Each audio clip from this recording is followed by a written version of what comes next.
"50 rounds fluid," Lieutenant Bascom shouted as Apache leader Cochise slashed through the tent with his knife, escaping capture.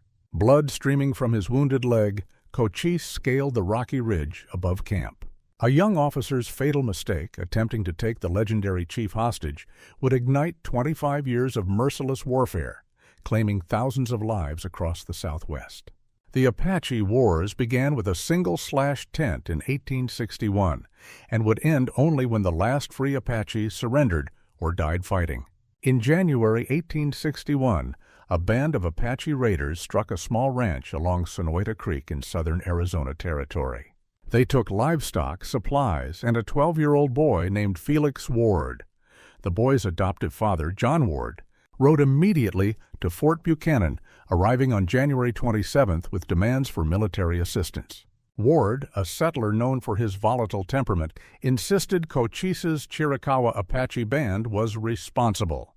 Without verification, Captain Richard S. Ewell dispatched Lieutenant George N. Bascom of the 7th Infantry with orders to recover the boy and apprehend those responsible.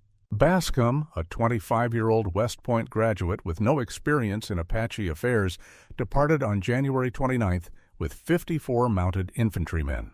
The patrol tracked sign toward Chiricahua Territory for 3 days without success. Finding no concrete evidence linking Cochise to the kidnapping, Bascom redirected his men to Apache Pass, where Cochise's band frequently camped near Apache Springs, a vital water source along the Butterfield Overland Mail Route. On February 3rd, Bascom positioned his troops around the Butterfield Station at Apache Pass. He dispatched a messenger, a Butterfield employee with established relations with the local Apache, to invite Cochise to a peaceful parley. The message indicated no hostility, only a desire for information. Cochise, seeing no cause for alarm, arrived at the station with 6 warriors, his brother, wife, and 2 children. The Butterfield station operator welcomed them, providing a meal inside one of the tents. While they ate, Bascom entered and took a seat. "I wish to speak with you about a boy taken from Sonoita Creek," Bascom said. John Ward translated the lieutenant's English to Spanish, which Cochise understood. Cochise leaned forward. "I know nothing of this boy," he replied through Ward. "My people did not take him. Perhaps the Coyotero Apache to the north." Bascom shifted in his seat. "You are responsible for all Apache in this region. Until the boy is returned, you and your family will remain under guard." As Ward translated these words, Cochise's expression hardened. He rose to leave, but found soldiers blocking the tent entrance, rifles at the ready. Without hesitation, Cochise drew his knife and slashed the canvas wall behind him. He lunged through the opening as Bascom shouted, "Fire at will!" Soldiers discharged their Springfield rifles as Cochise sprinted toward the rocks. John Ward, grabbing a pistol, fired and struck Cochise in the leg. Despite the wound, Cochise scrambled up the steep ridge above the station, disappearing among the boulders. The other Apache at the meeting attempted escape. Soldiers seized Cochise's brother, 2 warriors, his wife, and 2 children. The remaining warriors died in the gunfire. From his position on the ridge, Cochise called down in Spanish, "Release my family or blood will flow." Bascom responded by ordering his men to aim toward the voice. Rifle fire echoed across the pass as bullets struck the rocks around Cochise. Recognizing his tactical disadvantage, Bascom ordered his men to fall back to the Butterfield Station's adobe walls. They fortified positions, posting sentries on the roof while keeping the Apache captives under heavy guard inside. As darkness fell, sentries spotted signal fires igniting across the distant ridgelines, Apache communication systems calling warriors to arms. Within hours, small fires appeared on all sides of Apache Pass. At first light, Bascom dispatched a rider to Fort Buchanan, requesting reinforcements. The messenger departed through a southern ravine, barely evading Apache scouts. By mid-morning, Sergeant Reuben Bernard counted at least 60 Apache warriors gathering on the surrounding heights. Among them stood Cochise, his leg bandaged, gesturing as he organized his forces. From the southern mountains came another signal fire. The Apache at Apache Springs responded with 3 short smoke bursts, a sign that more warriors were arriving. Cochise was summoning allies. Scout John Ward pointed toward the eastern ridge. "Mangas Coloradas," he said, identifying the tall figure of the feared Bedonkohe Apache leader joining Cochise. At 68, Mangas Coloradas commanded over 200 warriors and bore deep hatred for the Americans after miners had beaten him 2 years earlier. By mid-afternoon on February 4th, the Butterfield station stood surrounded. Bascom's men distributed ammunition, 20 rounds per soldier, and prepared for siege. The Bascom affair had begun, igniting what would become the 25-year Apache Wars. Inside the station, the Apache captives sat in silence. Outside, warriors gathered. Between them stood Lieutenant Bascom, a young officer whose misjudgment would cost thousands of lives across the Southwest in the years to come. By February 5, 1861, Apache forces gathered at the heights surrounding Apache Pass grew to over 150 warriors. Mangas Coloradas arrived with his personal guard of 30 Bedonkohe Apache. From the south came Geronimo, not yet famous but already respected for his fighting prowess, leading 20 warriors. White Mountain Apache scouts joined as well, creating an unprecedented alliance of Apache bands. These warriors shared more than tribal connections. Many had witnessed American miners brutally beat Mangas Coloradas near Pinos Altos in 1860, when he approached their camp to discuss peaceful coexistence. The miners had tied him to a tree and whipped him before releasing him with warnings never to return. The humiliation of their respected elder remained fresh. At dawn on February 6th, Cochise signaled for a parley. Lieutenant Bascom, seeing an opportunity to resolve the standoff, agreed, but positioned sharpshooters on the station roof. Cochise approached with 3 warriors, stopping 50 yards from the adobe structure. "Return my family," Cochise called in Spanish. "We have no quarrel with you." Bascom stepped forward. "Return the boy, Felix Ward, first, then your family goes free." Cochise spread his hands. "We do not have this boy. I cannot give what I do not possess." While they spoke, Apache warriors quietly encircled the meeting site. Simultaneously, Butterfield stagecoach driver James Wallace approached the station, unaware of the tension. Apache warriors seized him before he reached the safety of the walls. Soldiers on the roof spotted the movement and opened fire with their Springfield rifles. John Ward, standing near Bascom, took a bullet in his shoulder from an Apache arrow. Cochise and his warriors sprinted toward a nearby ravine as bullets kicked up dust around them. The failed negotiation created a new reality. Both sides now held hostages. Bascom retained Cochise's family inside the station while Cochise controlled the stagecoach driver.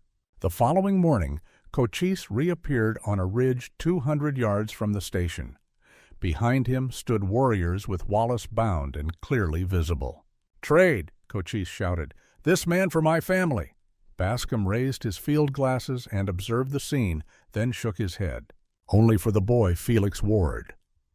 Cochise disappeared with Wallace. Hours later, soldiers found the stagecoach driver's body 300 yards from the station, stabbed multiple times and mutilated. With negotiations failed, Apache strategy shifted to cutting supply lines. Cochise divided his forces, sending Geronimo with 30 warriors to intercept a flour wagon bound for miners at Pinos Altos. On February 8th, Geronimo's band ambushed the wagon train near Steins Peak. The warriors captured 3 American traders and forced them to watch as they beat the Hispanic drivers. Geronimo ordered the wagons burned, destroying 1,200 pounds of flour. The Americans were released with a message: "Leave Apache territory or face death." 2 days later, Apache warriors captured another supply train. This pattern of selective violence continued, designed to isolate Bascom's forces and demonstrate Apache control of the territory. Inside the Butterfield station, conditions deteriorated. Water supplies dwindled, and Bascom realized his men would soon need to access Apache Springs, 400 yards from the safety of the station walls. Cochise anticipated this necessity and positioned warriors in the rocks above the water source. Sergeant Bernard led 20 men toward the spring on February 10th. As they approached the water, Apache warriors fired from concealed positions. One private fell immediately, shot through the chest. Bernard shouted, "Fall back!" The soldiers retreated, returning fire while moving backwards. Apache warriors pursued until rifle fire from the station forced them to take cover. Bernard took a bullet in his left leg but continued directing his men's retreat. Bascom, watching from the station, organized a counterattack. He sent 30 men with one of the escort's Howitzers to establish a position on a small hill overlooking the spring. The soldiers moved forward in 2 columns, providing covering fire for each other until they secured the high ground.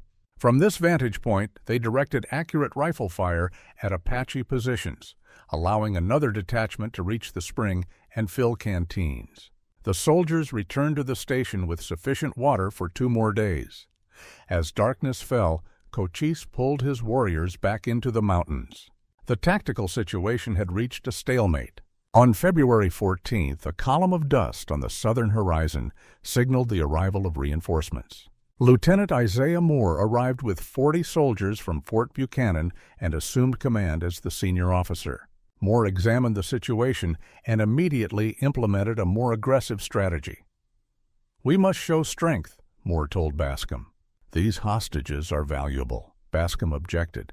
"Sir, executing prisoners will only escalate the situation." Moore dismissed his concerns.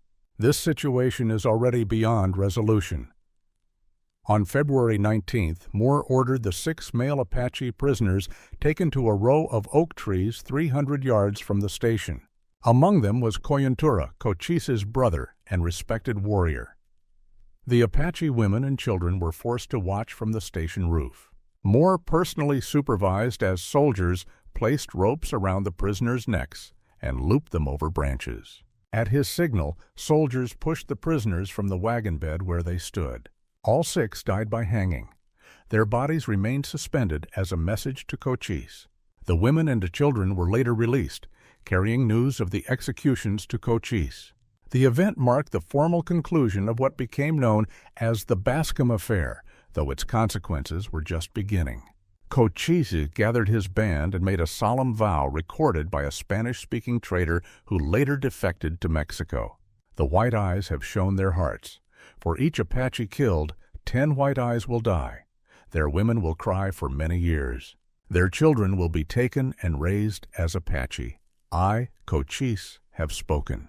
Through spring and summer 1861, Cochise's warriors attacked stagecoach stations and isolated outposts throughout southern Arizona. They devastated the Santa Cruz Valley, destroying ranches and mines. Fort Buchanan reported the theft of 47 mules and 30 horses in a single raid. To the east, Mangas Coloradas led similar attacks near Pinos Altos and Fort McLean. His warriors killed 24 miners and burned 6 homesteads by July.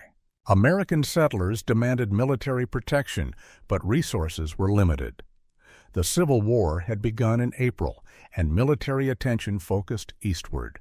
Arizona Territory became secondary to larger national concerns. In August 1861, Cochise led 60 warriors against a Butterfield stagecoach near Dragoon Springs. The attack marked a rare tactical defeat for the Apache. Soldiers escorting the coach established an effective defense behind the vehicle and rocks, killing 20 Apache warriors, including one of Cochise's sons. Despite these losses, the Apache eventually killed all 9 soldiers guarding the coach. This unprecedented casualty rate forced Cochise to reconsider his tactics. He adopted smaller, faster raids that minimized Apache exposure while maximizing damage to American interests. By October 1861, the success of Apache warfare forced American military commanders to abandon several forts in Apache territory. Soldiers evacuated Fort Buchanan, burning buildings and supplies they couldn't transport. Similar withdrawals occurred at other outposts across southern Arizona. In an ironic twist, Lieutenant George Bascom received commendation in military reports for his steadfast conduct during the Apache Pass incident. His superiors either misunderstood or deliberately misrepresented the situation that had initiated the conflict. Civilians followed the military's retreat. John Ward abandoned his ranch near Sonoyta Creek, still with no word of his missing son Felix. As 1861 ended, both Union and Confederate forces sought control of Arizona and New Mexico territories as strategic corridors to California. Neither side dedicated significant resources to addressing the Apache conflict, considering it a distraction from the larger Civil War. On February 21, 1862, Lieutenant George Bascom died at the Battle of Valverde in New Mexico, fighting Confederate forces from Texas. He never learned that the boy Felix Ward had not been taken by Cochise at all, but by a different Apache band. Felix Ward grew up among the Apache, learning their language and customs. He later emerged as Mickey Free, one of the most effective scouts and trackers employed by the U.S. Army against the very people who raised him. By late summer 1861, Apache attention had shifted from the Eastern conflict to local revenge. Mangas Coloradas, still seeking retribution against the miners who had beaten him, called Cochise and his warriors to a council in the mountains north of what would later become Silver City, New Mexico. Their alliance would produce one of the most effective indigenous resistance campaigns in American history. On September 27, 1861, 200 Apache warriors converged on the mining settlement at Pinos Altos, New Mexico Territory. Mangas Coloradas and Cochise divided their forces into 3 groups to attack simultaneously from different directions. They struck at dawn when most miners were still in their tents. The first wave of warriors targeted the crude assay office where gold was weighed and stored. 6 miners inside grabbed their Henry repeating rifles and returned fire through windows. Outside, Apache warriors used mining tools abandoned at night as improvised weapons. In the central area of camp, Mangas Coloradas led 20 warriors against the largest concentration of tents. The miners, awakened by gunfire, emerged disoriented. Some fled into the surrounding forest, while others grabbed weapons and formed a defensive perimeter around the main store. On the eastern edge, Cochise directed warriors to set fire to supply wagons and block the only road leading from the settlement. 3 miners attempting to escape died under a barrage of arrows. For the first hour, the Apache controlled the battlefield. 13 miners died in the initial assault, and 7 structures burned. The remaining miners concentrated at the center of camp, using wagons and lumber as barricades. The tide turned when 20 members of the Arizona Guards, a volunteer militia unit camped 2 miles away, heard gunfire and rushed to assist. Led by Captain Thomas Maston, they attacked the Apache from behind with concentrated rifle fire. "Form 2 lines. Alternating volleys," Maston shouted as his men created a disciplined firing position. The Guards' military training proved decisive. Their Springfield rifles outranged Apache bows, allowing them to inflict casualties from positions the Apache could not effectively target. By noon, Cochise signaled retreat. The Apache withdrew, carrying their dead and wounded. The battle cost the Chiricahua Apache 11 warriors, including 2 sub-chiefs. The miners and guards lost 21 men, with 9 more wounded. The settlement suffered such extensive damage that mining operations ceased for 6 months. Mangas Coloradas considered the attack successful. The miners who had humiliated him had paid with blood and property. While Apache and settler violence continued across the territory through winter 1861-62, a new military force entered the region. Brigadier General James Carleton led 2,350 Union volunteers from California eastward into Arizona and New Mexico. The California Column's primary mission was countering Confederate forces who had occupied portions of the territories, not engaging the Apache. In July 1862, Carleton dispatched Colonel Joseph West with 126 men from the 1st California Infantry to establish a route through Apache Pass. West sent Lieutenant Colonel Edward Rigg with a message for Cochise, requesting safe passage and offering tobacco as a gesture of peace. Rig met Cochise on July 14th at a designated location 5 miles from Apache Pass. While they conversed through a Spanish interpreter, Cochise maintained scouts in the surrounding hills who observed Union troop movements. Cochise listened to Rig's proposal but made no commitments. As the meeting concluded, Apache warriors ambushed a Union scouting party half a mile away, killing 3 soldiers. The attack served both as retaliation for the Bascom affair and as a message that Apache territory remained contested. After the meeting, Cochise sent runners to allied Apache bands. Within 48 hours, Mangas Coloradas arrived with 60 warriors. Chiefs of the Mimbres and Mogollon Apache brought additional fighters, creating a combined force of nearly 500 warriors. On July 15th, the 1st and 5th California Infantry Regiments entered Apache Pass and established camp at the abandoned Butterfield Station. They brought 2 12-pound mountain howitzers commanded by Lieutenant John Thompson. As Thompson's men positioned one howitzer on a ridge overlooking the station, Apache sharpshooters concealed in rocks opened fire. Private John Donovan fell dead with an arrow through his chest. 2 artillerymen suffered wounds before they could bring the howitzer into action. Captain Thomas Roberts organized a defensive perimeter while Lieutenant Thompson directed fire from the remaining howitzer. The explosive shells forced Apache warriors to abandon close positions, creating distance between the forces. By mid-afternoon, water became the critical factor. The Union troops had depleted their canteens, and Apache Springs lay 600 yards from their position, covered by Apache fighters in the surrounding rocks. Sergeant John Teal volunteered to lead 20 men toward the springs. As they approached, Apache warriors opened fire from 3 sides. Private James Keith died instantly with a bullet through his skull. "Fall back to the rocks," Teal ordered. The soldiers retreated under heavy fire, returning to the main Union position.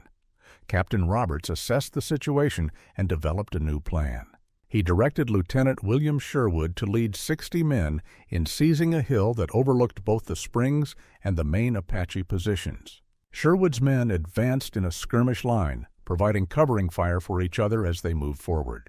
They reached the hill and established firing positions despite suffering 3 casualties. From this elevated position, Union troops directed accurate rifle fire against Apache warriors hiding above the springs.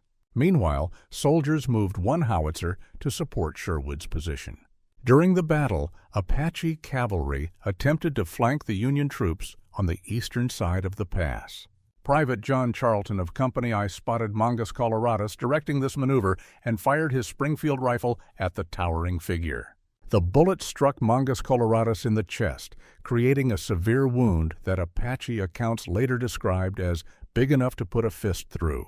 Warriors carried the gravely injured chief to safety behind the ridgeline. The wound appeared fatal at first, but Apache medicine men worked through the night to save him. With their senior war chief wounded, Apache morale faltered. Sergeant Teal seized the opportunity, leading 150 men with howitzer support in a push toward the springs. The cannon fire cleared Apache positions, allowing Union soldiers to secure the water source by nightfall.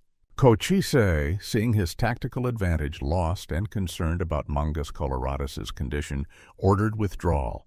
By morning on July 16th, the Apache forces had vanished into the mountains. The Battle of Apache Pass ended with a decisive Union victory. Mangas Coloradas survived his wound, but spent months recovering. By winter 1862, at age 72, he recognized his fighting days were over. The Battle of Apache Pass had demonstrated the devastating power of American artillery and organized infantry tactics. In December 1862, Mangas Coloradas sent messengers to General Carleton expressing desire for peace talks. Carleton, focused on Confederate threats, dismissed the overture, instructing his officers to accept nothing less than unconditional surrender. Undeterred, Mangas Coloradas traveled to Pinos Altos in January 1863 to seek dialogue with a prospector named Jack Swilling. Though responsible for killing many miners, Mangas Coloradas respected Swilling's fighting abilities and fairness in previous dealings. Swilling agreed to meet, but harbored deep resentment over Apache raids. Many Apache likewise distrusted American peace offers after the Bascom affair and desecration of their dead at Apache Pass. Victorio, a prominent warrior and close ally of Mangas Coloradas, warned against the meeting. "They respect no flag of truce," he reportedly told the aging chief. When Mangas Coloradas insisted on proceeding, Victorio demanded to accompany him as protection. On January 17, 1863, Mangas Coloradas approached Pinos Altos with only Victorio beside him as a sign of peaceful intent. They found not just Swilling, but 13 heavily armed miners waiting.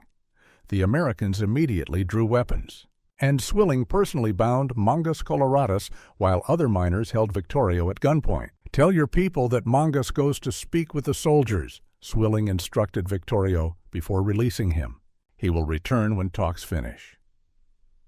The following day, Swilling's party delivered Mangas Coloradas to Fort McLean. General Joseph West, temporary commander of the fort, received the prisoner with instructions to guard him closely. That night, 2 soldiers entered Mangas Coloradas's cell.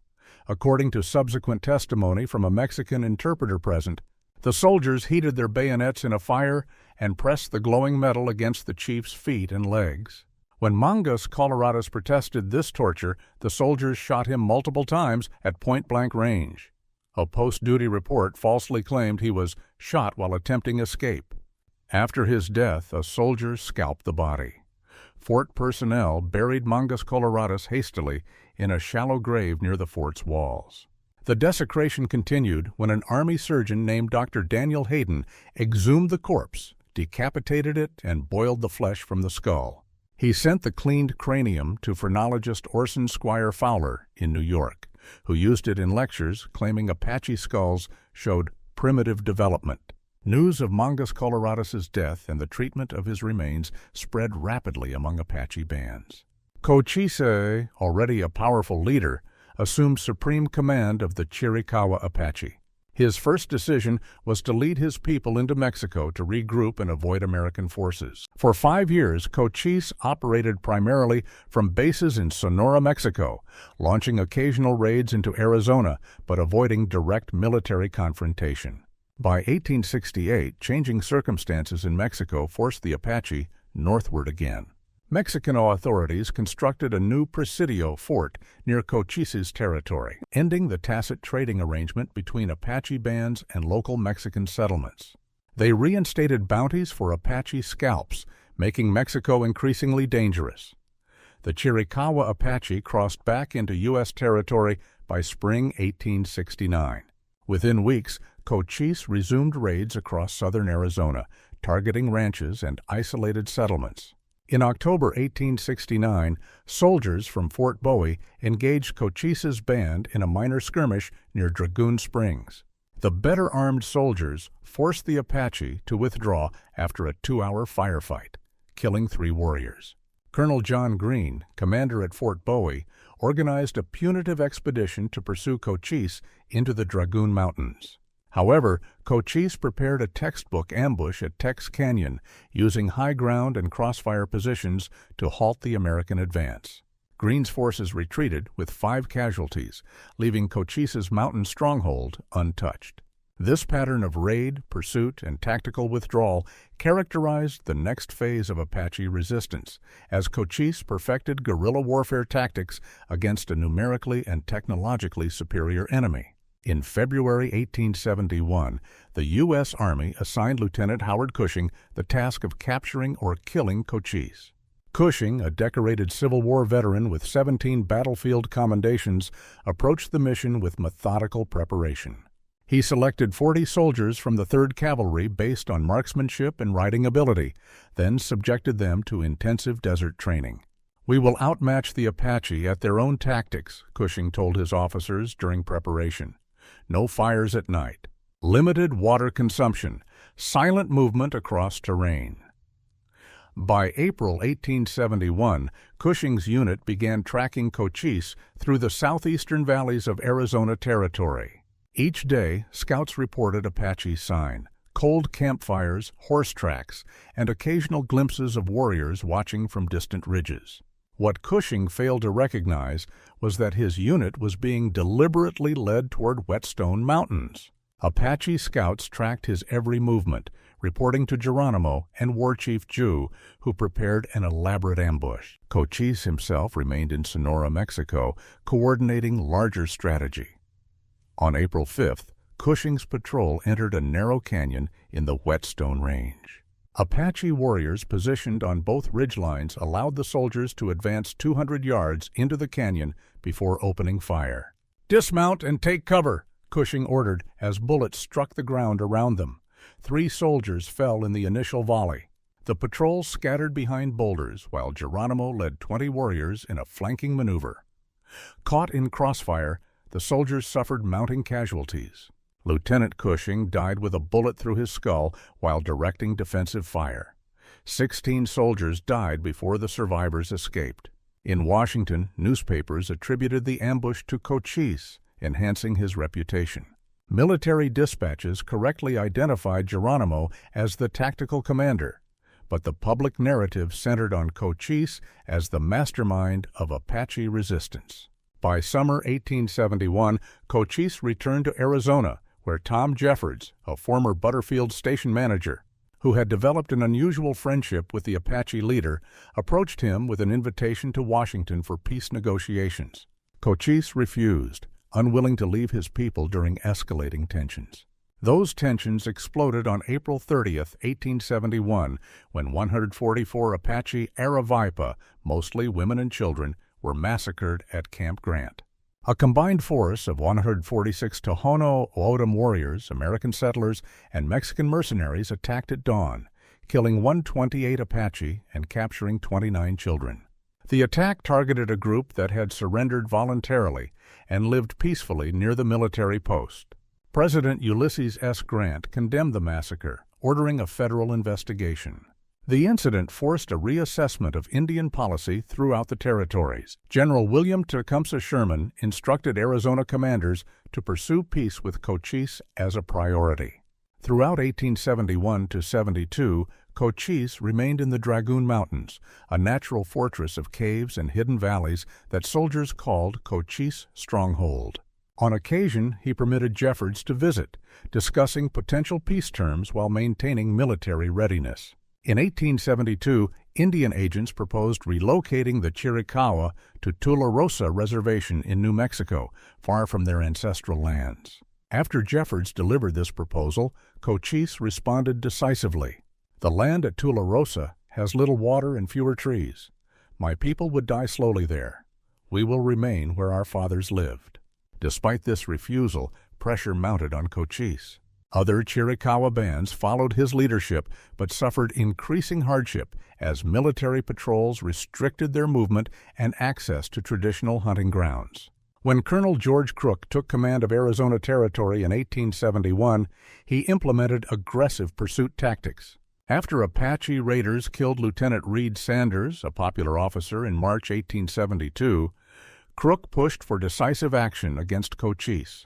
However, the War Department superseded Crook, sending Peace Commissioner General Oliver Howard to negotiate directly with Cochise in October 1872. Howard brought Tom Jeffords as interpreter and intermediary. On October 12, 1872, Howard and Jeffords entered Cochise stronghold unarmed, an unprecedented display of trust. For 11 days, they negotiated terms with Cochise and his war council. Howard offered a significant concession. The Chiricahua could remain in their traditional territory. In exchange, they would cease raiding and accept federal oversight through an Indian agent, Tom Jeffords himself. After consulting his sub-chiefs, Cochise accepted these terms. According to witness accounts, he stated, "The white man and the Indian are to drink of the same water, eat of the same bread, and be at peace." The Chiricahua Reservation was established in June 1873, encompassing parts of the Dragoon Mountains and surrounding valleys. Jeffords served as Indian agent, mediating between Apache needs and government requirements. In June 1874, Cochise developed severe abdominal pains, likely stomach cancer. He summoned his son, Taza, and instructed him to maintain peace with Americans. On June 8, 1874, Cochise died in his stronghold at approximately age 70.